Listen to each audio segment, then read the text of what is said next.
Hello everyone, बच्चों आप सभी कैसे हैं। स्वागत है आपका आपके अपने channel maths by BP sir पर।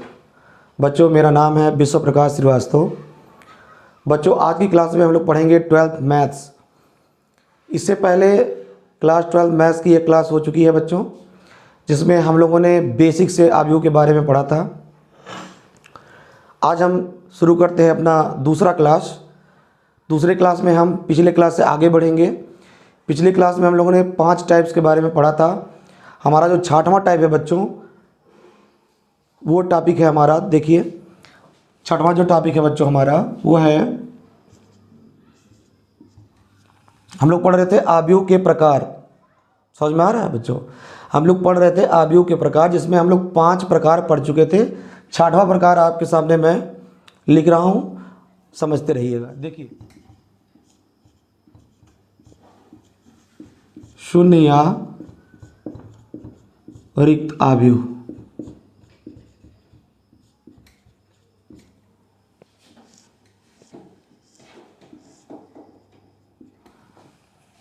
देखिए बच्चों, इसके नाम से ही क्लियर है शून्य या रिक्त आव्यूह होता क्या है। देखिए, ऐसा आव्यूह जिसके सभी अवयव शून्य होते हैं, ऐसे आव्यूह को हम लोग कहते हैं बच्चों शून्य या रिक्त आव्यूह। क्या कहते हैं हम लोग? शून्य या रिक्त आव्यूह। ठीक, देखिए यहाँ पर एग्जाम्पल के माध्यम से हम आपको समझाने जा रहे हैं, देखिएगा। ठीक, डिफिनीशन तो आप लिख ही सकते हैं शून्य या रिक्त आव्यूह की। क्या होता है? ऐसा आव्यूह जिसके सभी अवयव शून्य होते हैं, ऐसे आव्यूह को कहा जाता है शून्य या रिक्त आव्यूह। देखिएगा एग्जाम्पल, देखिए यहाँ पर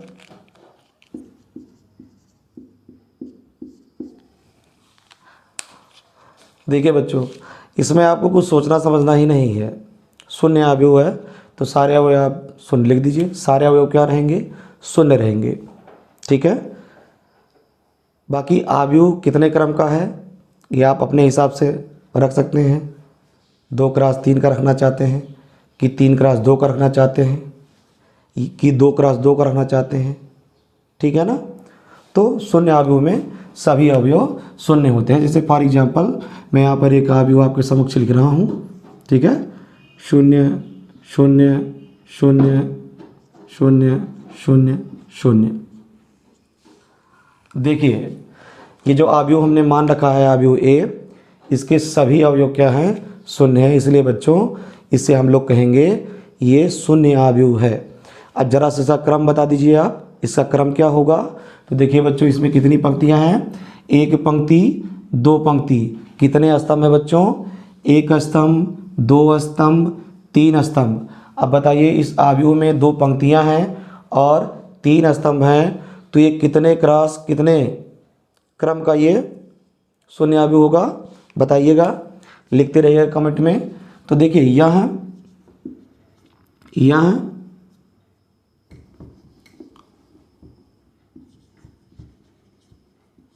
यह एक 2x3 क्रम का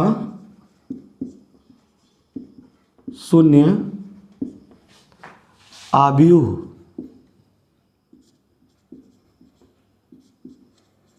है। ठीक, बाकी आप क्रम को बदल करके जितना मन चाहिए उतना आप शून्य आव्यूह बना सकते हैं। आइए चलते हैं हम लोग अपने अगले टॉपिक की तरफ। बच्चों अगले टाइप पे चलने से पहले हम लोग आइए एक महत्वपूर्ण टॉपिक को पढ़ने वाले हैं, जिसका नाम है मुख्य विकर्ण। तो आइए समझते हैं मुख्य विकर्ण क्या होता है। देखिए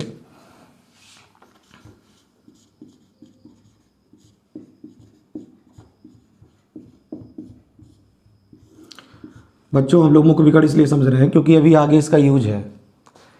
मुख्य विकर्ण अगर हम लोग पढ़ेंगे तो आगे अभी जो टाइप्स आएंगे उसमें जो है इसका यूज हुआ है ना?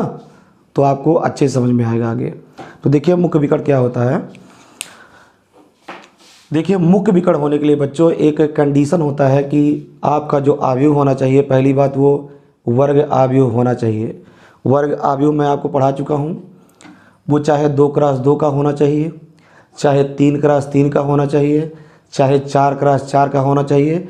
ऐसे ही आप कईयों एग्जाम्पल ले सकते हैं कहने का यथार्थ यह है कि जितनी पंक्तियाँ हों उतने स्तंभ हों तो वहाँ वर्ग आव्यूह होता है, ये आपको पढ़ाया गया है। तो मुख्य विकर्ण जो है उसी आव्यूह में बनेगा जो आव्यूह वर्ग आव्यूह होगा। तो एक एग्जाम्पल हम लोग लेते हैं, है ना। देखिए मुख्य विकर्ण क्या होता है। देखिए अगर आप समझ जाएंगे ना तो आप परिभाषा स्वतः लिख सकते हैं, है ना, अपने आप लिख लेंगे, कोई दिक्कत उसमें नहीं होगा। तो देखिएगा एक मैं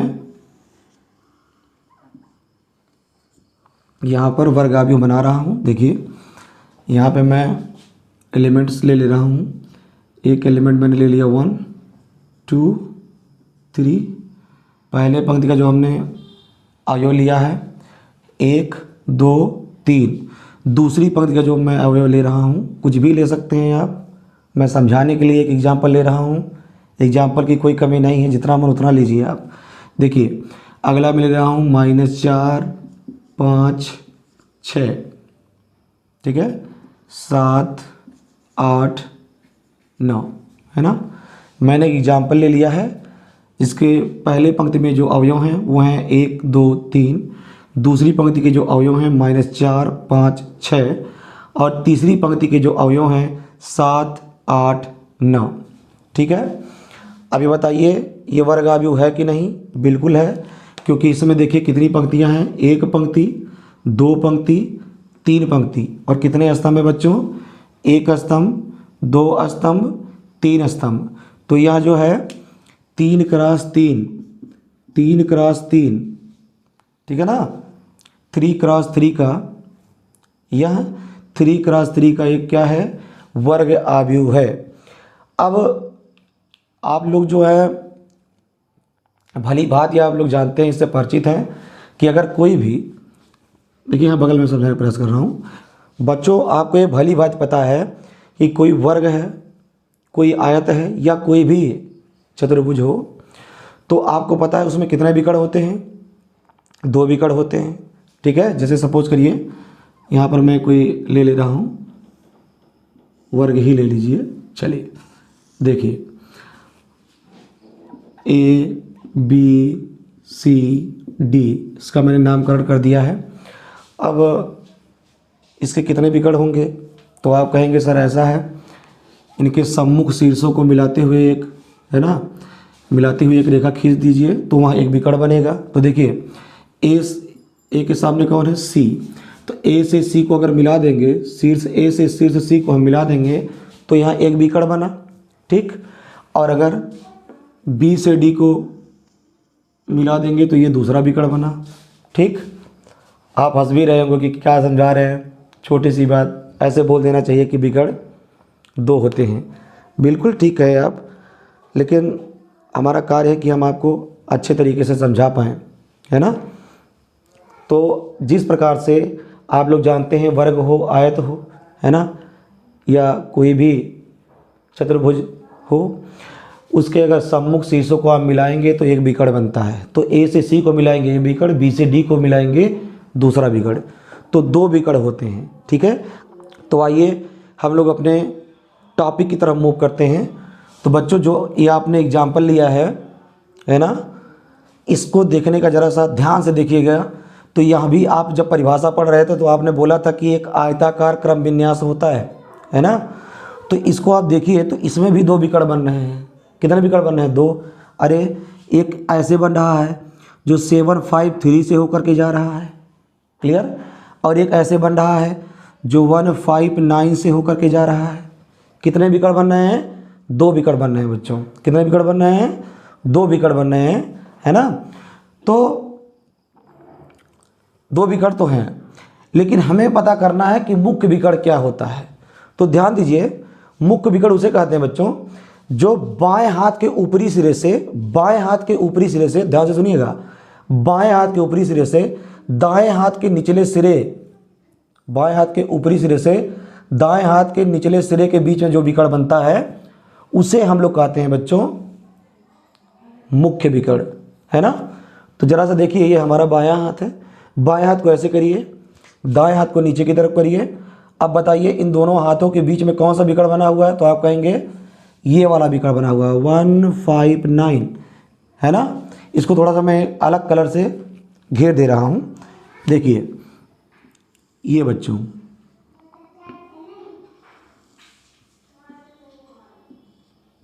ठीक है ना, दिखा आपको। तो ये जो विकर्ण है बच्चों, इसी विकर्ण को हम लोग कहते हैं मुख्य विकर्ण। क्या कहते हैं? मुख्य विकर्ण। अगर आप परिभाषा लिखना चाहें तो आप लिख सकते हैं कि कोई भी वर्ग आव्यूह हो, है ना, किसी भी वर्ग आव्यूह में बाएं हाथ के ऊपरी सिरे से दाएं हाथ के निचले सिरे के बीच में जो विकर्ण बनता है उस विकर्ण को कहते हैं मुख्य विकर्ण। क्या कहते हैं बच्चों? मुख्य विकर्ण, है ना। जरा सा एक बात अपने दिमाग से सोच करके बताइएगा, 1 किस प्लेस पर है? पहली पंक्ति पहले कॉलम पे, यानी A11। 1 किस पर है? A11 पर है। 5 का स्थान बताइए क्या है? तो आप कहेंगे दूसरी पंक्ति दूसरा कॉलम, तो यानी A22, ठीक। और 9 आपसे पूछे 9 का स्थान बताएं आप, तो आप कहेंगे 9 का जो स्थान है वो है A33। क्या बोलेंगे आप? A33। 9 का स्थान निर्धारित करेंगे तो तीसरी पंक्ति और तीसरे स्तंभ में 9 मौजूद है ना। तो थोड़ा सा एक तर्क लगाइएगा अपने दिमाग से। मुख्य विकर्ण किसको कहते हैं? जरा ध्यान से सोच के बताइएगा। मुख्य विकर्ण हम किसको कह रहे हैं? वह विकर्ण जो किससे गुजर रहा है, जो A11, A22, A33 से होकर गुजर रहा है। तो आप अपने दिमाग में तर्क बैठा लीजिए, है ना, कि मुख्य विकर्ण हमेशा किससे गुजरेगा? A11, A22, A33, है ना। ऐसे अगर 4/4 का होता तो A44 से जाता, है ना। बात आपको समझ में आ गई? ठीक। यानी मुख्य विकर्ण जो गुजरता है उस अवयवों से गुजरता है, उन अवयवों से गुजरता है जिनका स्थान, यानी जिनका स्थान क्या होता है बच्चों? वो जिस पंक्ति में मौजूद हो उसी स्तंभ में मौजूद हो। जिस पंक्ति में मौजूद हो वो उसी स्तंभ में मौजूद हो। कहने का मतलब यह है, अगर 1 कहाँ मौजूद है? पहली पंक्ति में, तो पहले स्तंभ में भी मौजूद है। A22 कहाँ मौजूद है? तो यानी जैवी पंक्ति में वह मौजूद हो उतने ही स्तंभ में भी वो क्या हो? मौजूद हो। यानी 5 जो है वो दूसरी पंक्ति में है तो दूसरे स्तंभ में भी है। अब ऐसे 9 के बारे में सोचिए, है ना। तो 9 जितने तीसरे नंबर के पंक्ति में है तो तीसरे नंबर के स्तंभ में भी है ना। तो यहां से आप एक तर्क अपने दिमाग में बैठा सकते हैं कि मुख्य विकर्ण उन अवयवों से होकर गुजरता है, उन अवयवों से होकर गुजरता है जब अवयव जितने नंबर की पंक्ति में हो उतने ही नंबर के स्तंभ में हो। अर्थात अवयव अगर पहली पंक्ति में मौजूद है तो वह पहले स्तंभ में भी हो, यानी A11, A22, A33 इन सब अवयवों से हमारा मुख्य विकर्ण गुजरेगा। तो अब आपको समझ में आ गया होगा बच्चों कि मुख्य विकर्ण होता क्या है। क्लियर? चलेंगे हम लोग अपने अगले टॉपिक पर। अगर आपको स्क्रीनशॉट लेना है तो इसका ले सकते हैं। तो बच्चों आइए चलते हैं हम लोग अपने अगले टॉपिक पर। अगला हमारा जो टॉपिक है वो 7वां प्रकार है हम लोग का, इकाई या तत्समक आव्यूह। 7वां जो हमारा प्रकार है बच्चों, इकाई या तत्समक आव्यूह।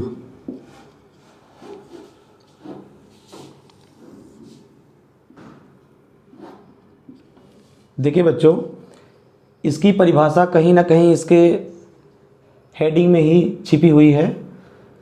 हमको पढ़ना है इकाई आव्यूह। क्या पढ़ना बच्चों? इकाई आव्यूह। इकाई मतलब होता है एक, आप जानते हैं इकाई मतलब होता है एक। तो इसकी परिभाषा क्या बनेगी? ऐसा वर्ग आव्यूह जिसके मुख्य विकर्ण के अवयव इकाई होते हैं, अर्थात 1 होते हैं, बाकी से सभी अवयव शून्य होते हैं, ऐसे अवयव को कहा जाता है इकाई या तत्समक अवयव। समझ में आ गया बच्चों? एग्जाम्पल हम लिखते हैं यहाँ पर, देखिएगा।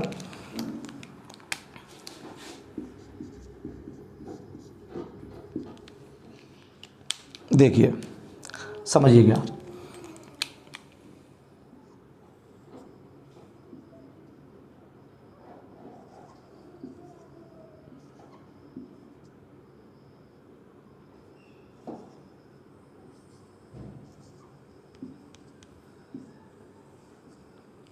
देखिए, यह है आपका इकाई अवयव, है ना। इकाई अवयव फिर से समझिए, इकाई अवयव क्या होता है।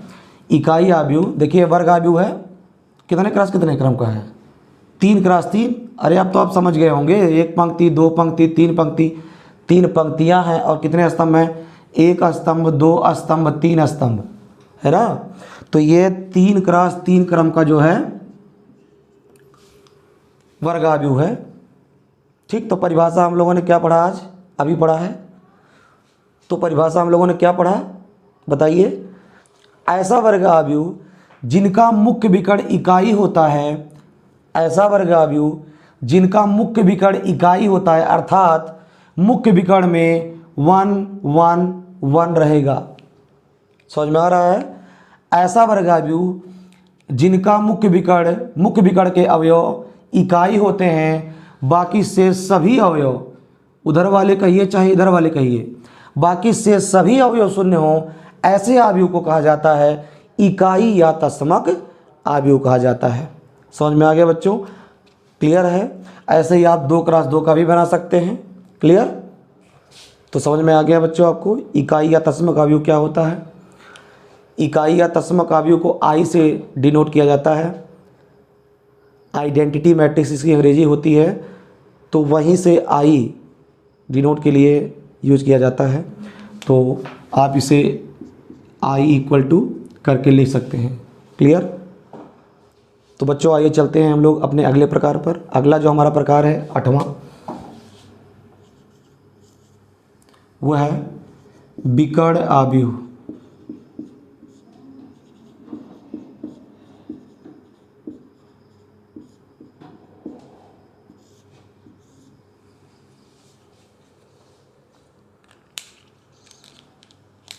बच्चों देखिए, फिर से परिभाषा देखिए, विकर्ण अवयव, है ना, यानी ये ऐसा अवयव है जिस तरह से कह सकते हैं विकर्ण के दम पर है ना, यानी विकर्ण में ही अवयव होंगे, केवल विकर्ण में अवयव होंगे, बाकी अन्य सभी अवयव क्या हो जाते हैं, शून्य हो जाते हैं, है ना। तो हम परिभाषा क्या बनेगा इसका, विकर्ण अवयव का, बोलिए।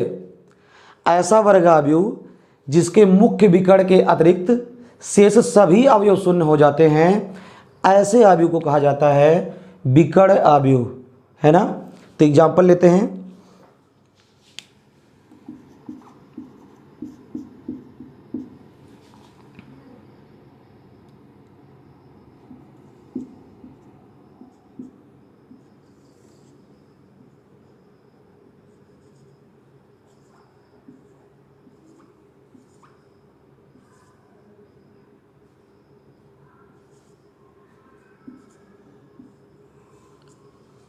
देखिए, आपके समक्ष लिखा गया है, यह है आपका विकर्ण अवयव, है ना।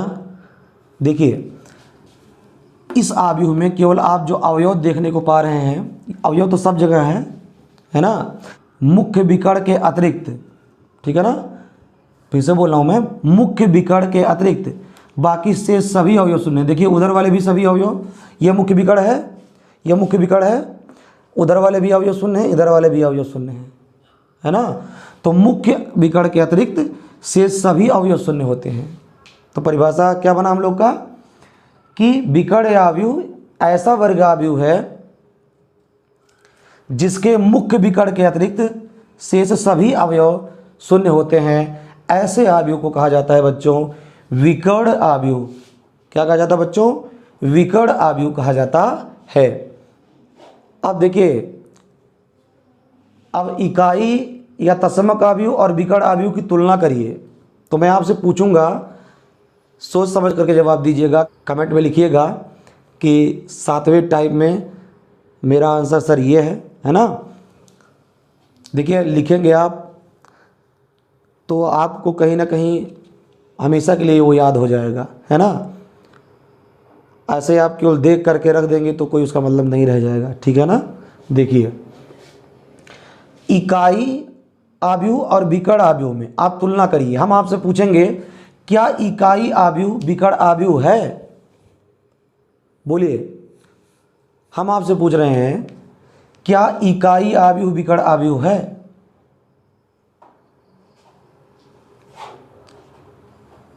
बिल्कुल, आप एकदम सही सोच रहे हैं। इकाई आव्यूह विकर्ण आव्यूह है। क्यों? क्योंकि आप इकाई आव्यूह में देखिए तो उसमें भी मुख्य विकर्ण में अवयव हैं। मुख्य विकर्ण में तो ध्यान दीजिए, अवयव तो सब जगह है, फिर से बोल रहा हूं, अवयव तो सब जगह है, लेकिन ध्यान दीजिए मुख्य विकर्ण के अतिरिक्त शेष सभी जगह जो है हमारे अवयव हैं वो शून्य हैं, है ना। मुख्य विकर्ण के अतिरिक्त शेष सभी अवयव क्या हैं? शून्य हैं। तो इकाई आव्यूह भी विकर्ण आव्यूह है। क्लियर? इकाई आव्यूह भी हमारा क्या है? विकर्ण आव्यूह है। बच्चों जो ये 2, 3, 4 इसे कहते हैं विकर्ण के अवयव। क्या कहते हैं इसको? विकर्ण के अवयव, मुख्य विकर्ण के अवयव कहते हैं। तब आपको क्लियर हो गया होगा विकर्ण आव्यूह क्या होता है। तो आइए चलते हैं हम लोग अपने अगले टॉपिक की तरफ। तो बच्चों हम लोग का जो अगला प्रकार है वो 9वां प्रकार है, वो है अदिश आव्यूह। अदिश आव्यूह,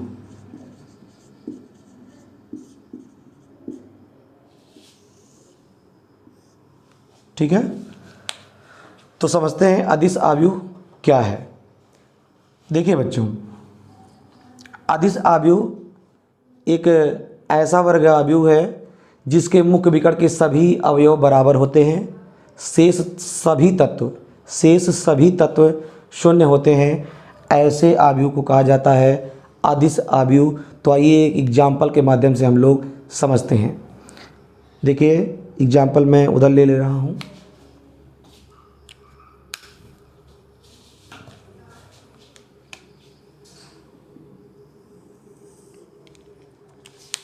देखिए यहाँ पे मैं बच्चों एग्जाम्पल ले रहा हूँ अदिश आव्यूह का।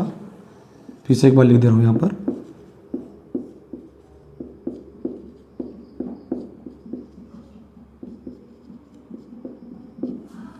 देखिए एग्जाम्पल ले रहा हूँ मैं।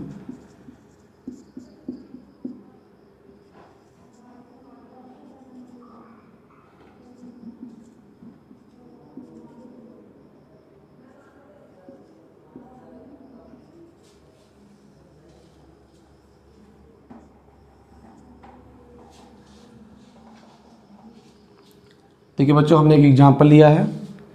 अपने परिभाषा को आप एक बार फिर से समझिएगा।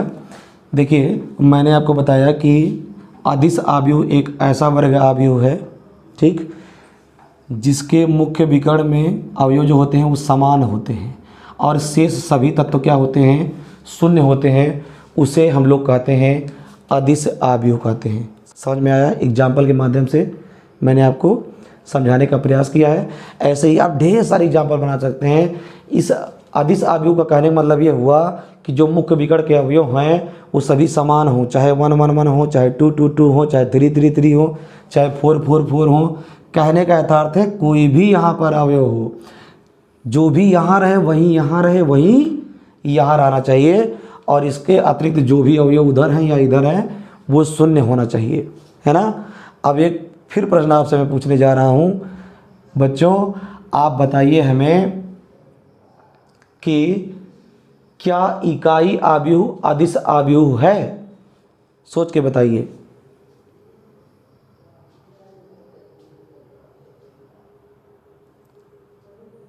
बिल्कुल, बहुत सही आप लोगों ने सोचा है, बिल्कुल सही सोचा है आप लोगों ने। इकाई आव्यूह भी एक तरह से क्या है? अदिश आव्यूह है। क्यों? क्योंकि इसके मुख्य विकर्ण के अवयव भी सब जगह क्या हैं? समान हैं। सब जगह क्या है, समान है, 1 1 1, सब जगह समान है। तो इकाई आव्यूह भी क्या है, एक प्रकार से अदिश आव्यूह कहा जा सकता है। अगला जो बच्चों हमारा टॉपिक है, तो बच्चों अगला जो हमारा प्रकार है ऊपरी त्रिभुजीय आव्यूह। ऊपरी त्रिभुजीय आव्यूह।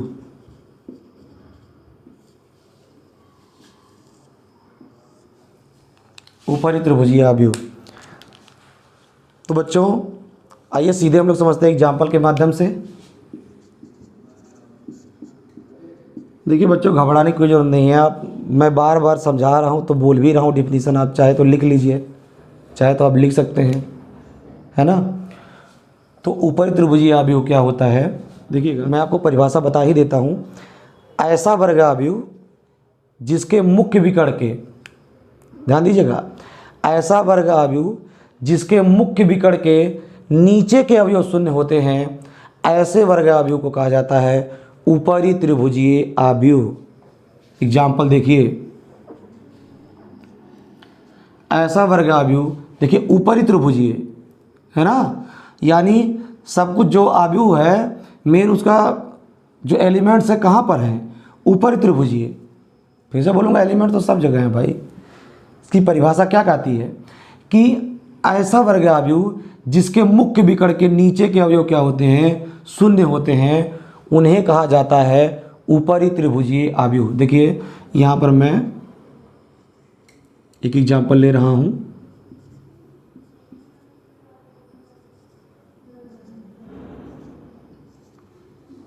एक मैं एक आव्यूह ले रहा हूँ ए, जो कि 3x3 का आव्यूह है। तो देखिएगा, समझिएगा ध्यान से, बहुत बड़ा ये कठिन नहीं है कि आप ना समझ पाए।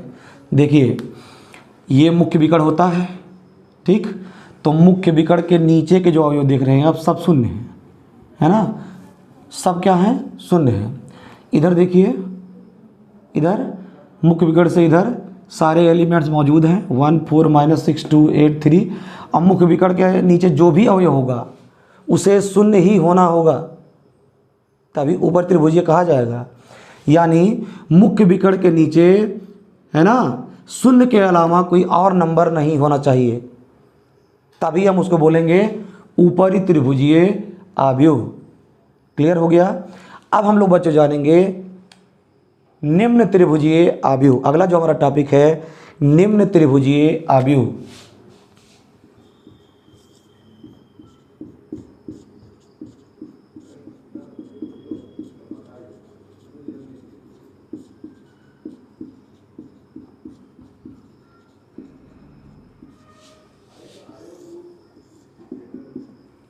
निम्न त्रिभुजीय आव्यूह। तो बच्चों ये आप आसानी से बता सकते हैं कि निम्न त्रिभुजीय आव्यूह होता क्या है। ऊपर वाले से आप कंपैरिजन करिए तो आपको स्पष्ट रूप से दिख रहा है कि ऊपर वाले में आपको बताया गया था कि मुख्य विकर्ण अगर ऊपर त्रिभुजीय है तो मुख्य विकर्ण के नीचे के अवयव शून्य होते हैं। तो इसी प्रकार से निम्न त्रिभुजीय की अगर हम बात करेंगे तो मुख्य विकर्ण के ऊपर के अवयव क्या हो जाएंगे, शून्य हो जाएंगे। तो परिभाषा क्या बनेगी बच्चों, निम्न त्रिभुजीय आव्यूह ऐसा वर्ग आव्यूह है जिसके मुख्य विकर्ण के ऊपर के अवयव शून्य होते हैं, ऐसे आव्यूह को कहा जाता है निम्न त्रिभुजीय आव्यूह। समझ में आया। निम्न त्रिभुजीय में क्या होगा, मुख्य विकर्ण के ऊपर के अवयव शून्य हो जाएंगे। क्लियर है। तो देखिए एक एग्जाम्पल के माध्यम से हम लोग समझते हैं, है ना। देखिए आप यहाँ तुलना भी कराइए बच्चों। देखिए समझिए बच्चों, एक मैं मान ले रहा हूँ, एक आव्यूह में मान ले रहा हूँ यहाँ पर,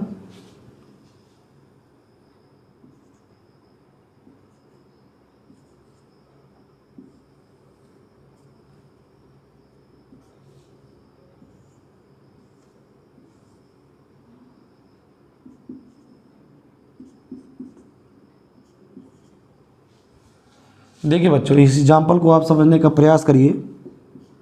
देखिए बच्चों, इस एग्जाम्पल को आप समझने का प्रयास करिए तो आपको स्पष्ट रूप से दिख रहा है कि निम्न त्रिभुजीय अवयव में क्या मैटर बन रहा है, मुख्य विकर्ण के ऊपर के अवयव क्या हैं, शून्य है। यानी ये कंडीशन है कि मुख्य विकर्ण के ऊपर के अवयव शून्य ही होने चाहिए, तभी यह कहलाएगा निम्न त्रिभुजीय अवयव।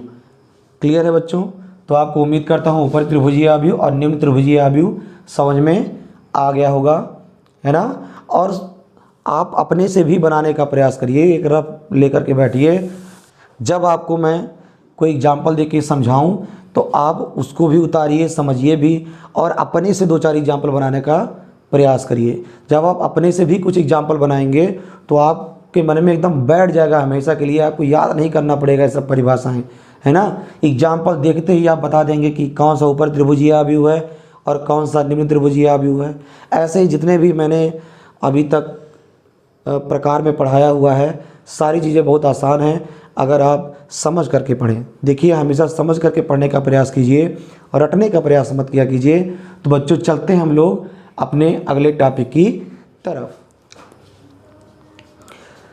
बच्चों, हम लोग का जो अगला टॉपिक है वह है अवयवों की समानता।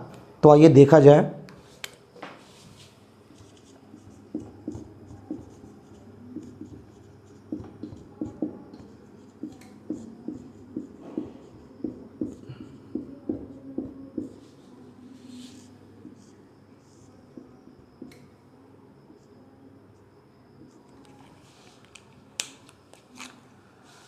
बच्चों, अवयवों की समानता का यथार्थ है कि दो अवयव समान कब कहे जाएंगे।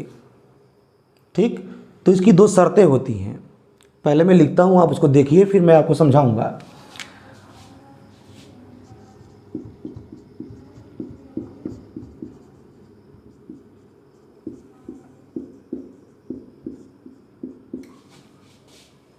दो अवयव समान होते हैं,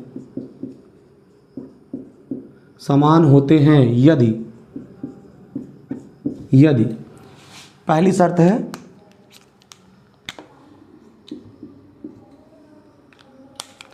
अवयवों का क्रम समान हो।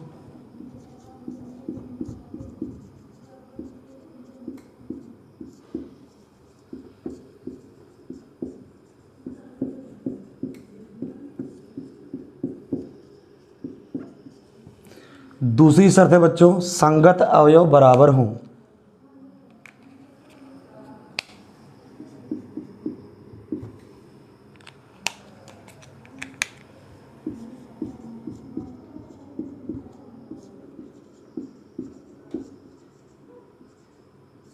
संगत अवयव बराबर हो, बोलिए, या समान हो।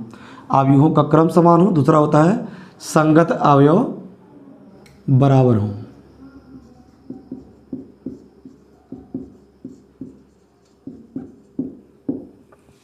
क्लियर? तो आइए बच्चों, हम इसे एक एग्जाम्पल के माध्यम से समझने की कोशिश करते हैं। तो देखिए, मैं मान ले रहा हूँ, माना कोई 2 अवयव है। माना एक अवयव है बच्चों ए आई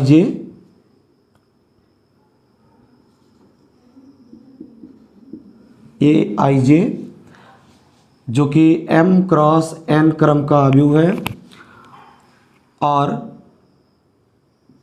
तथा एक अवयव में और मान ले रहा हूँ बच्चों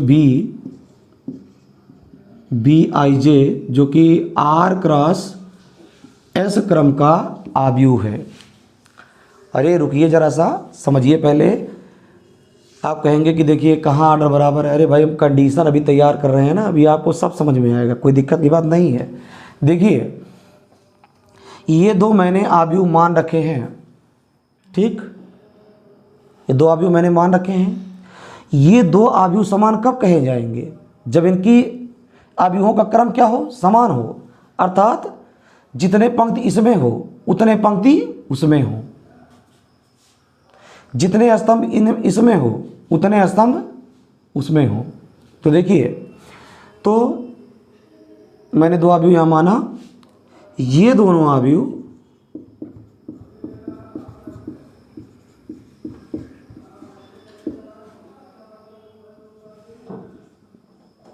ये दोनों अवयव समान होंगे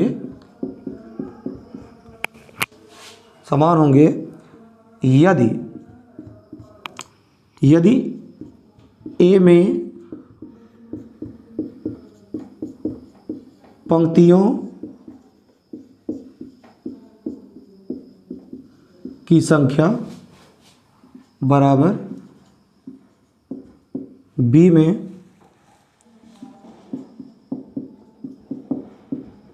पंक्तियों की संख्या। तो ए में कितने पंक्ति हैं? m, अर्थात करके यहाँ पर लिख दीजिए, अर्थात m, ए में पंक्तियों की संख्या कितनी है? ए में पंक्तियों की संख्या कितनी है? m, बी में पंक्तियों की संख्या कितनी है? r, अर्थात m बराबर r। तो ये पहला कंडीशन हम लोगों ने बनाया। अगली बात क्या थी? स्तंभ भी समान होने चाहिए तथा ए में स्तंभों की संख्या बराबर बी में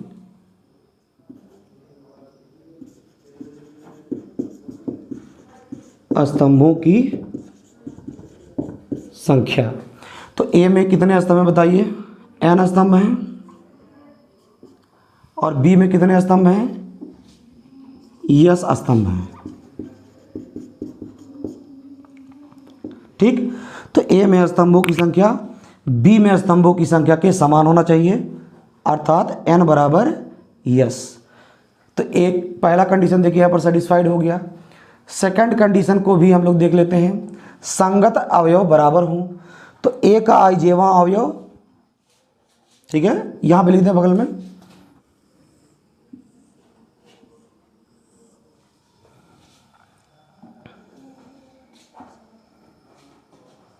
अगला कंडीशन बच्चों मैं यहां पे लिख रहा हूं, ए का आइजेवा अवयव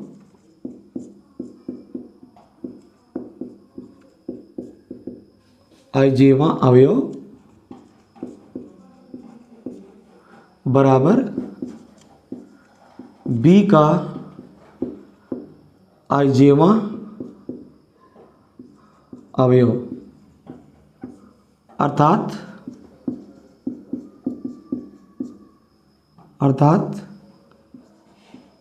ए आई जे बराबर बी आई जे। ठीक है। तो एक बार आप फिर से इसको समझ लीजिए। अवयवों की समानता के लिए दो प्रतिबंध होते हैं। पहला प्रतिबंध होता है कि अवयवों का क्रम समान होना चाहिए। दूसरा जो प्रतिबंध होना चाहिए, संगत अवयव बराबर होना चाहिए। ठीक है। तो हमने आपको समझाने के लिए दो अवयव माना है। ठीक है। एक अवयव मैंने माना है A I J M cross N, और एक बी जो कि हमने माना है B I J R cross yes.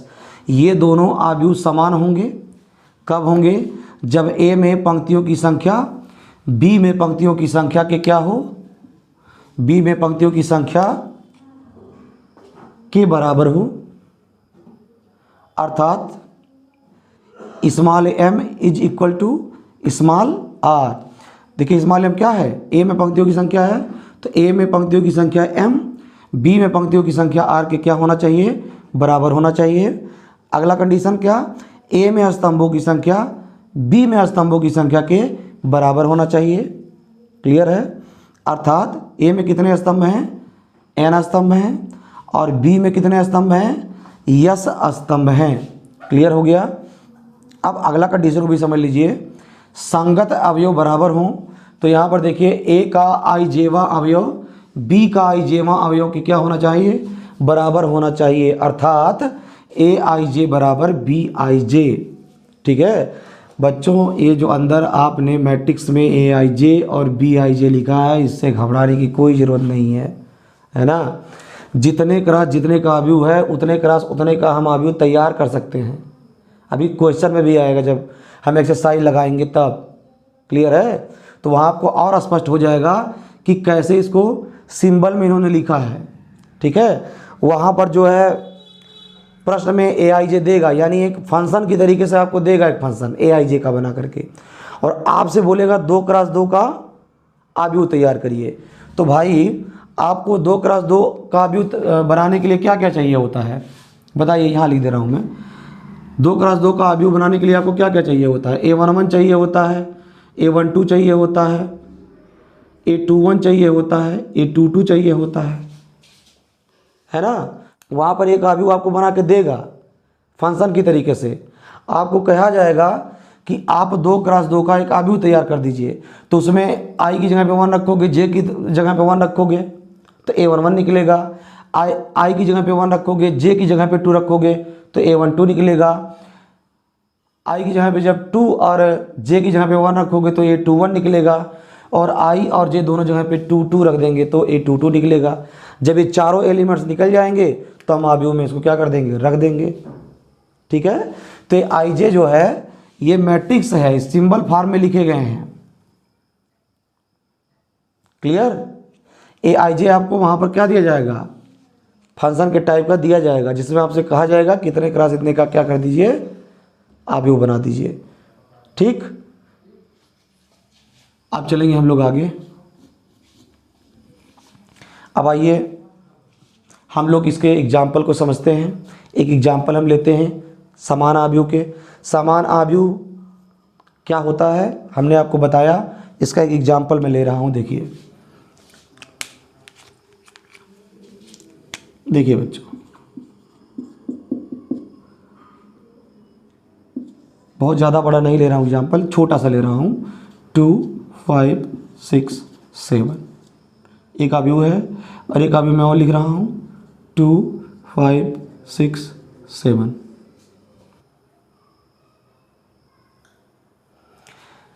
तो मैंने दो आव्यूह यहाँ पर आपके समक्ष लिखा है। तो देखिए दो आव्यूह समान कब कहे जाएंगे, इस आव्यूह को मैं ए नाम से दे रहा हूँ और इस आव्यूह को मैं बी नाम दे रहा हूँ। तो आप देखिए इन दोनों कंडीशन को संतुष्ट कराइए। दो आव्यूह समान कब होंगे, अगर आव्यूहों का क्रम समान हो। तो देखिए 2 पंक्ति इसमें भी है, 1 पंक्ति 2 पंक्ति, 2 पंक्ति इसमें भी है, 1 पंक्ति 2 पंक्ति, 2 स्तंभ इसमें भी है, 1 स्तंभ 2 स्तंभ, 2 स्तंभ इसमें भी है, 1 स्तंभ 2 स्तंभ। तो जितने पंक्ति स्तंभ इसमें हैं उतने ही पंक्ति स्तंभ इसमें भी हैं। ये भी 2x2 क्रम का है और ये भी 2x2 क्रम का है। ये भी 2x2 क्रम का है, ये भी 2x2 क्रम का है। अब देखिए पहला कंडीशन तो संतुष्ट हो गया, आव्यूहों का क्रम समान हो। दूसरा कंडीशन क्या कहता है, संगत अवयव बराबर हो। संगत अवयव बराबर हो, संगत मतलब समझ रहे हैं, जिस प्लेस पे इसमें अवयव देखोगे उसी प्लेस पर हमारे सेकंड मैट्रिक्स में भी हमको देखना होगा। तो देखिए इस आव्यूह ए में A11 प्लेस पे कौन है, 2 है, और आव्यूह बी में A11 प्लेस पे कौन है, यहाँ भी 2 है। आव्यूह ए में A12 प्लेस पे कौन है, 5 है। तो आव्यूह बी में A12 प्लेस पे कौन है, 5 है। आव्यूह ए में A21 प्लेस पे कौन है, 6 है। तो आव्यूह बी में A21 प्लेस पे कौन है, 6 है।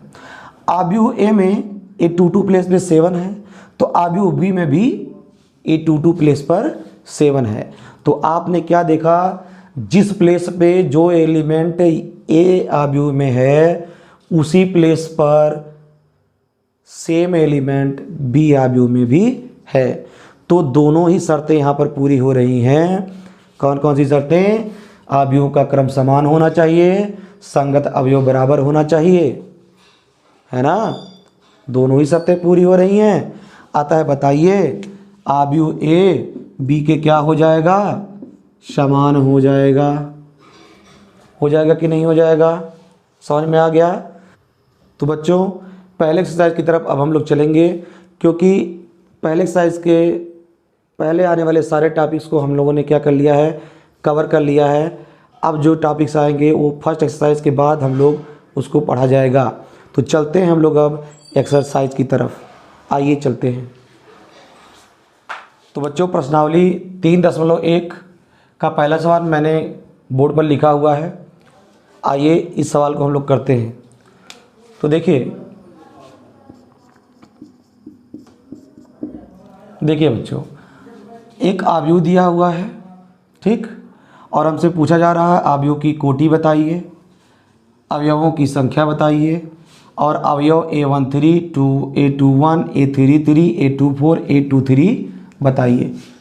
अब आप सोचिए, अगर आपने दोनों लेक्चर्स को अटेंड किया है प्रॉपरली तो आप के सामने सवाल क्या लग रहा है? एकदम आसान सवाल है कि नहीं है? चाहे मैं बताऊं या ना बताऊं, ये उम्मीद है कि आप सारे प्रश्नों का जवाब खुद दे देंगे, ठीक है। देखिए, तो पहला सवाल जवाब मैं देता हूं। पूछा है अवयव की कोटि,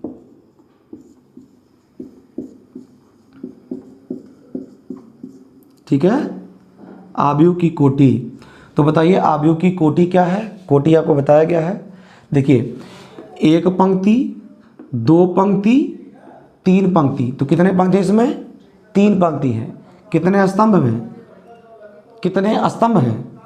एक स्तंभ, दो स्तंभ, तीन स्तंभ, चार स्तंभ। चार स्तंभ हैं, क्लियर। तीन पंक्तियां हैं और चार स्तंभ हैं। तो अवयव की कोटि क्या होगी? पहले पंक्तियां लिखा जाता है, फिर स्तंभ लिखा जाता है। तो तीन क्रॉस तीन पंक्तियां, क्या स्तंभ? एक दो तीन चार, एक दो तीन चार। तो कोटि क्या होगी अवयव की? 3 क्रॉस 4। दूसरा जवाब हम देते हैं, अवयवों की संख्या, क्लियर। तो ऐसे गिनने मत लगना कि 1 2 3 4, ऐसे करके मत गिनने लगना बच्चों, छोटे बच्चों की तरह से, क्लियर। गिनने का कोई यहाँ पर ज़रूरत नहीं है। आप सीधे बता सकते हैं, जब अवयव की कोटि 3 क्रॉस 4 की है ना, जब अवयव की कोटि 3 क्रॉस 4 की है तो 3 चौक 12 अवयव इसमें होंगे, क्लियर। तो चूंकि अवयव की कोटि कितनी है? 3 क्रॉस 4 है, इसलिए अवयव में अवयवों की संख्या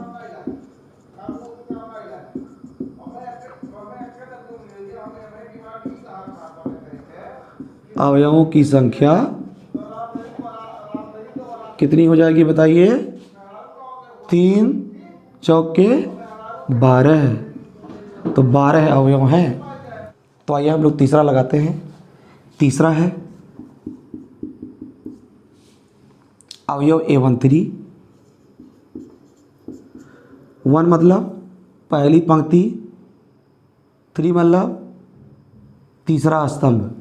तो पहली पंक्ति और तीसरे स्तंभ में कौन है? देखिए, तो एक पंक्ति, पहली पंक्ति, और तीसरा स्तंभ, तीसरे स्तंभ। एक स्तंभ, दो स्तंभ, तीन स्तंभ, तो कौन है? 19 है, ठीक। अगला क्या है? A21। 2 क्या है? दूसरी पंक्ति। एक क्या है? पहला स्तंभ। तो दूसरी पंक्ति और पहला स्तंभ कौन है? 35 है, ठीक। अगला देखिए A33।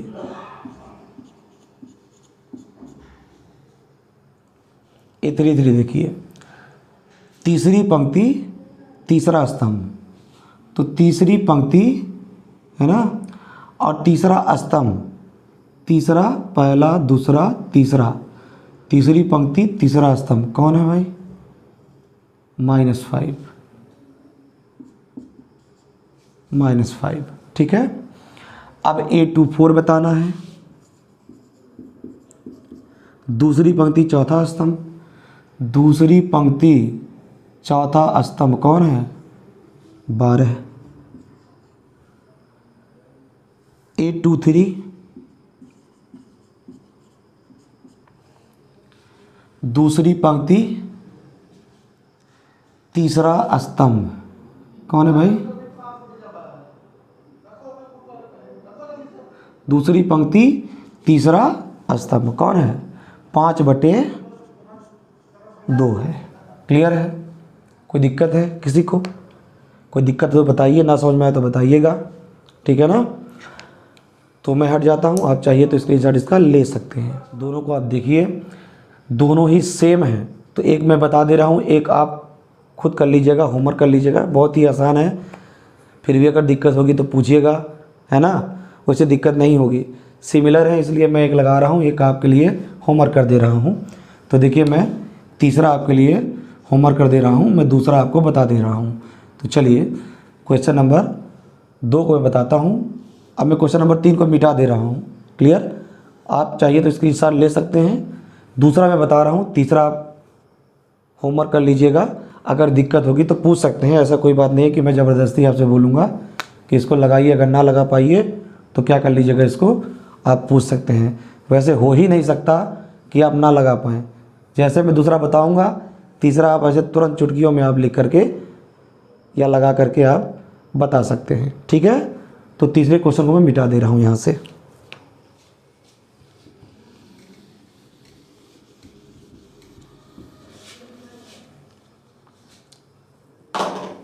देखिए क्वेश्चन नंबर 2 क्या कह रहा है, देखिए, यदि किसी आव्यूह में 24 अवयव हैं तो इसकी संभव कोटियाँ क्या क्या हैं? संभव कोटियाँ क्या हैं? यदि इसमें 13 अवयव हों तो कोटियाँ क्या होंगी? देखिए होशियारी, देखिए एक ही क्वेश्चन में डबल क्वेश्चन इन्होंने पूछ रखा है। एक बार 24 अवयव देकर ये कोटियाँ पूछ रहे हैं, एक बार 13 अवयव देकर ये कोटियाँ पूछ रहे हैं। बहुत ही आसान है, ठीक है ना। तो यदि आव्यूह में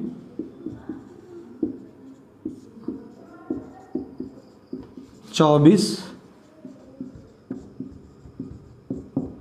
अवयव हैं तब संभव कोटियाँ क्या होंगी?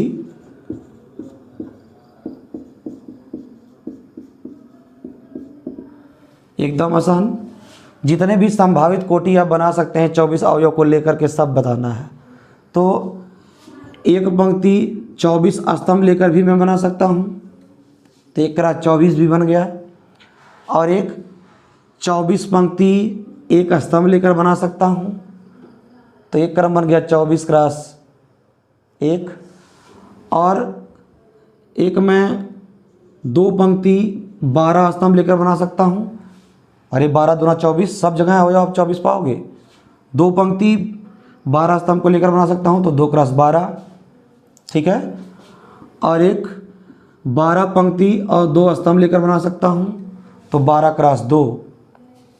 अगला देखिए, एक मैं ले सकता हूँ 3 पंक्ति और 8 स्तंभ लेकर बना सकता हूँ, ठीक है।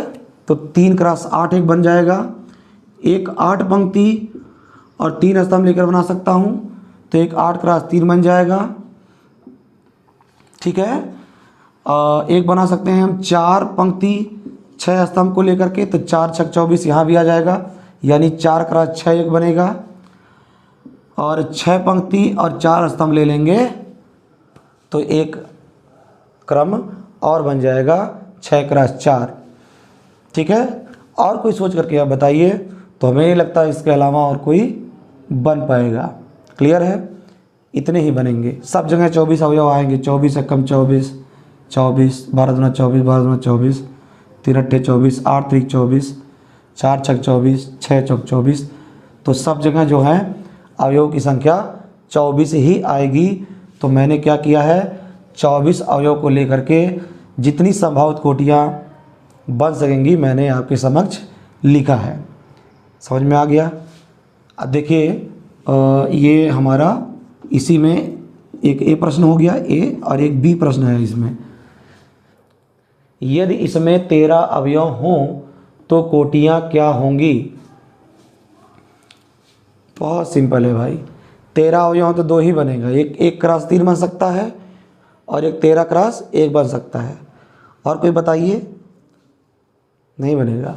तो देखिए यदि आव्यूह में 13 अवयव हो तो संभव कोटियाँ या संभावित कोटियाँ एक एक पंक्ति 13 स्तंभ लेकर बना सकते हो, यानी 1x3 बन जाएगा। और एक 13 पंक्ति एक स्तंभ लेकर बना सकते हो, तो 13x1 बन जाएगा। समझ में आ रहा है? ठीक, तो ये हमारा था क्वेश्चन नंबर 2। क्वेश्चन नंबर 3 मैंने आपके लिए होमवर्क कर दिया है। क्रम बनाना आपको समझ में आ गया। पंक्ति और स्तंभ इस प्रकार से आपको लेना है कि उनका मल्टीप्लाई करें तो जितने अवयव दिया है उतने अवयव आ जाएं, है ना। अब सुनिएगा,